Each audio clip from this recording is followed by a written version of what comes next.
안녕하십니까. 2021년 12월 30일 목요일입니다. 코페스 동반자 채널에서 오늘은 호주에서 링스가 레드백을 이길 수 없는 이유가 밝혀졌습니다. 이런 주제로 말씀을 드리기로 하겠습니다. 얼마 전에 독일 라인메탈사에서 링스 장갑차에도 고무 궤도를 장착했다, 이런 발표를 한 것을 본 채널에서 영상을 통해서 알려드린 적이 있었습니다. 그래서 많은 구독자님들께서 링스가 다급해졌구나, 이런 평가를 하기도 했지만 그 원인이 밝혀졌다고 합니다. 그러니까 링스가 왜 고무 궤도를 장착해야만 되는가, 그 이유가 세밀하게 밝혀졌다고 하는데, 라인메탈사가 링스를 개발하면서 개발비를 아끼기 위해서 주요 부품들을 다른 무기체계에서 차용을 한 것이 원인이 됐다고 합니다. 그러니까 엔진, 궤도, 전자 시스템, 포탑 이런 거를 다 차용을 해서 결합을 한 건데, 그 결과가 포탑의 무게가 상당히 무겁다고 합니다. 포탑의 무게를 줄이지 못한 이유가 각종 전자 장비 체계를 간단하게 하려고 모듈화를 시켜서 그런 것이고, 그 다음에 전자 무기, 레이더, 미사일 이런 것들을 체계 통합하기가 아주 어렵게 됐다고 합니다. 그것을 호주 군대가 독일 라인메탈사의 차류형 장갑차 복서를 들여와서 조립을 하면서 발표를 하기도 했었습니다. 장갑차에 미사일을 결합하기가 아주 힘들다, 거의 불가능에 가깝고 결합을 한다 해도 제대로 작동이 될지도 의문이다, 이런 발표를 했을 때 링스사에서는 호주군과 협의를 하고 있다, 이렇게 넘어갔었습니다. 그런데 이번에는 차류형 장갑차인 복서가 아니라 정식 링스를 도입한 헝가리에서 문제가 드러난 겁니다. 라인메탈사의 링스 장갑차의 대전차 미사일도 이스라엘의 스파이크 미사일입니다. 이게 똑같이 호주군이 조립한 것처럼 조립이 안 되는 겁니다. 그래서 헝가리가 직접 이스라엘로부터 스파이크 미사일을 들여다가 이스라엘과 같이 조립을 한다고 발표를 한 겁니다. 이 정도가 되니까 라인메탈도 전전긍긍하기 시작을 했는데, 문제는 또 링스를 도입하겠다고 발표를 했던 체코에서 야, 이거 링스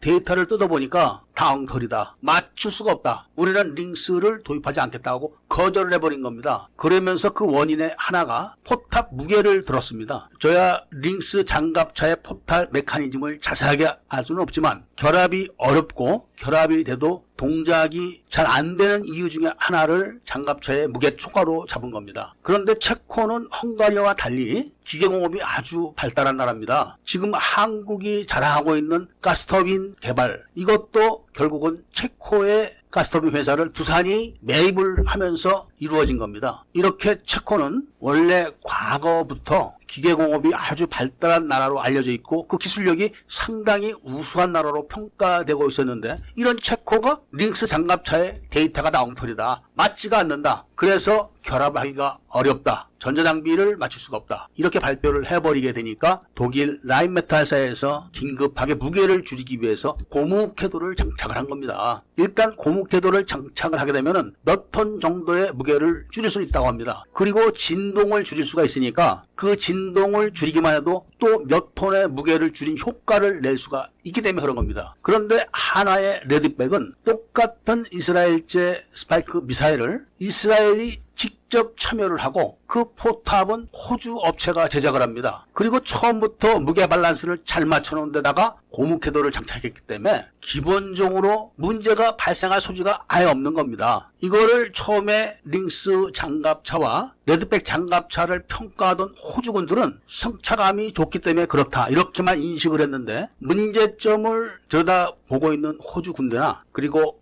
헝가리와 체코에서 이런 발표들이 연달아 나오자 링스 장갑차의 전자 장비 체계가 처음부터 억지로 맞춰놓은 거라 데이터 자체가 맞지가 않는다, 이런 결론을 체코가 냈기 때문에 그 파장은 곧 호주에게 전달될 걸로 보여진다고 합니다. 이미 호주 군대도 링스 장갑차의 미사일 결합이 굉장히 어렵다, 거의 불가능하다, 이런 발표를 한 적이 있었기 때문에 그 원인을 데이터가 정확하지가 않은 걸로 확인을 한다면 링스 장갑차에 고무 궤도를 장착했다고 해도 시정되지 않을 것을 뻔히 알고 있기 때문에 라인메탈사에서 링스 장갑차에다가 고무 궤도가 아니라 비닐 궤도를 장착을 해도 안 된다. 이런 거를 확인을 지금쯤 했을 겁니다. 이런 결과는 곧바로 미국 장갑차 도입 사업에도 미치기 때문에 하나 레드백이 독일에서 선정이 될 걸로 확실시 되는 이런 정보 소스들을 확인해 본다면은 차기 미국 장갑차 사업에서도 아주 유리하다. 이런 말씀을 드리면서 오늘 이야기를 마치고자 합니다. 구독을 꼭 해주시고 좋아요와 알림 설정을 부탁드리면서 이야기를 들어주셔서 감사드립니다.